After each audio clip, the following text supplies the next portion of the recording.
One of video games' most confusing, most hardest to read timelines to exist is unanimously usually agreed to be the Zelda timeline. I don't know, maybe it's just because I'm more so used to timeline splits, but the Zelda timeline has never been that confusing to me. When the official timeline was announced, of course. Before that, it was confusing, Zach, because you didn't know if it was multiple timelines or one timeline or yeah. But once the official timeline was set down for me, I was like, all right, I get it now.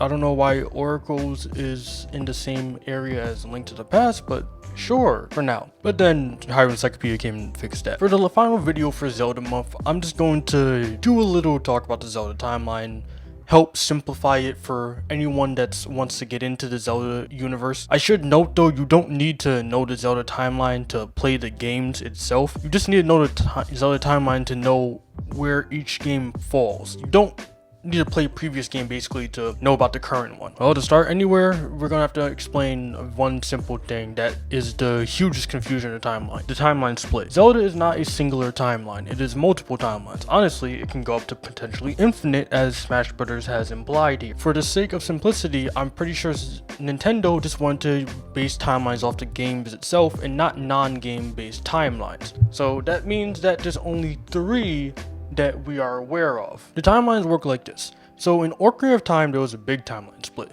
There's one timeline in the final battle where Link and Ganon fight, that he dies in battle. There's also the one where he beats Ganon in battle, and then after the defeat of Ganon, Zelda sends Link back in time where he's a kid again, and he changes the timeline by warning Zelda about future events. So yeah, those are 3 separate timelines.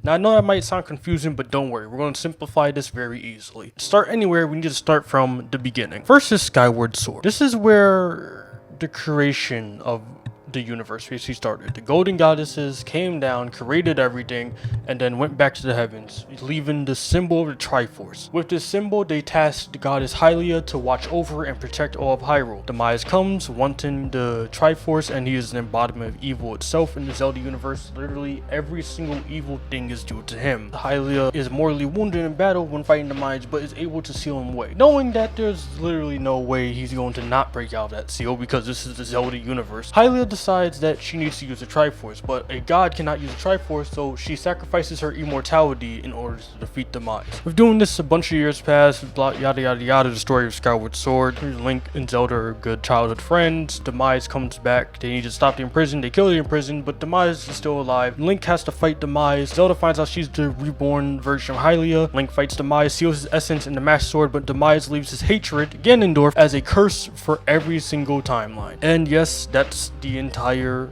existence of Ganondorf. He is the literal petty revenge of an embodiment of evil. Kind of cool, honestly.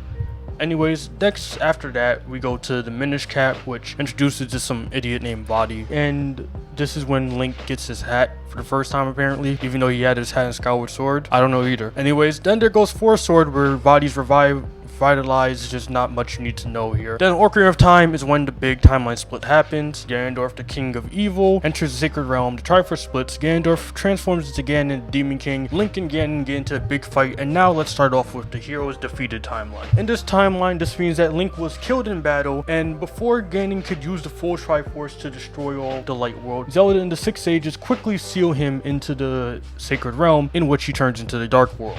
But upon doing this, they basically wait a bunch of years, yada yada yada, and then basically Link to the Past story. Link comes with the golden Master Sword and beats him in battle, allowing Ganon to die for good. Then Link's awakening, he goes into some dumb island and escapes the island. Then we never hear word from him again. And then Oracle of Seasons / Ages, where they revitalize Ganon once again because this man can't just die. And then we go to Link Between Worlds, which this is where I guess you could say it's confusing. Anyways, Yuga fuses with Ganon, blah blah blah, Laurel invades Hyrule, and the events are done there. Triforce Heroes has literally no reason to exist other than Triforce Heroes.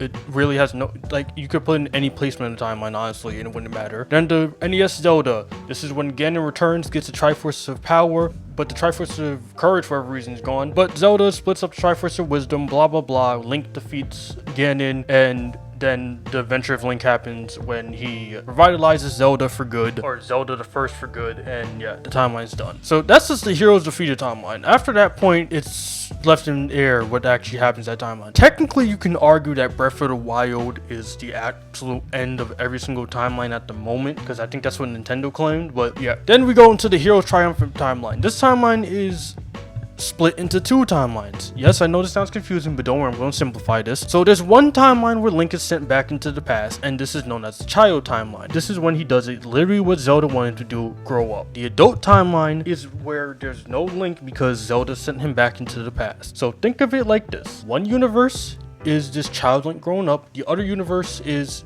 no Link at all after the events of the final battle in Ocarina of Time. Sounds confusing? Whatever. Then Majora's Mask, the outright sequel to Child Link's adventure. He goes into a term, blah blah blah. Twilight Princess comes. Due to Link warning them about the entire plot of Ganon, they decide to execute him, but the goddesses say lol no and give him Triforce of Power because they decide they're just cosmic trolls. And then Ganon is banished into the Twilight Realm because they have no real way of killing him, but this is dumb because due to banish him into Twilight Realm, Ganon literally just absorbs the powers of a Twili, coming back with even more power. Link finished him off for good, but then 4 Sword Adventures come and he's reincarnated as Demon King. Body also returns. This is just, I don't know. Then the adult timeline. So yeah, Ganon is sealed. This is the timeline where Ganon is sealed away for good.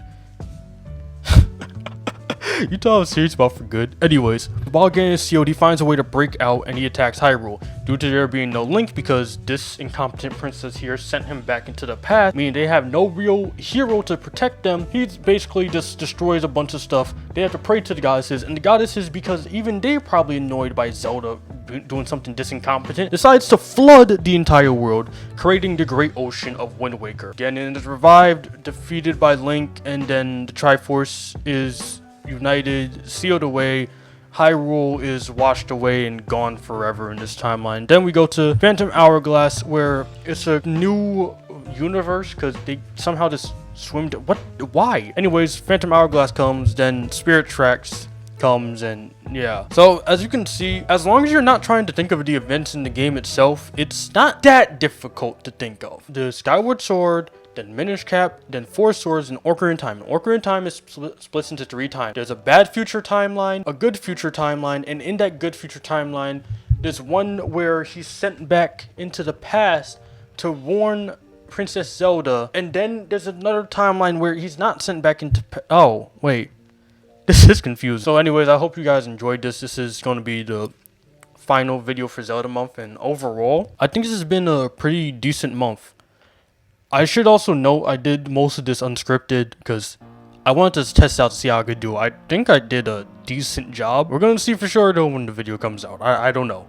Anyways, some thoughts for Zelda month. I am happy to say I did leave my promise of it being majority Zelda videos, because I was kind of getting scared because it was like 5 Zelda videos out of 10 videos in total. I'm sorry for that.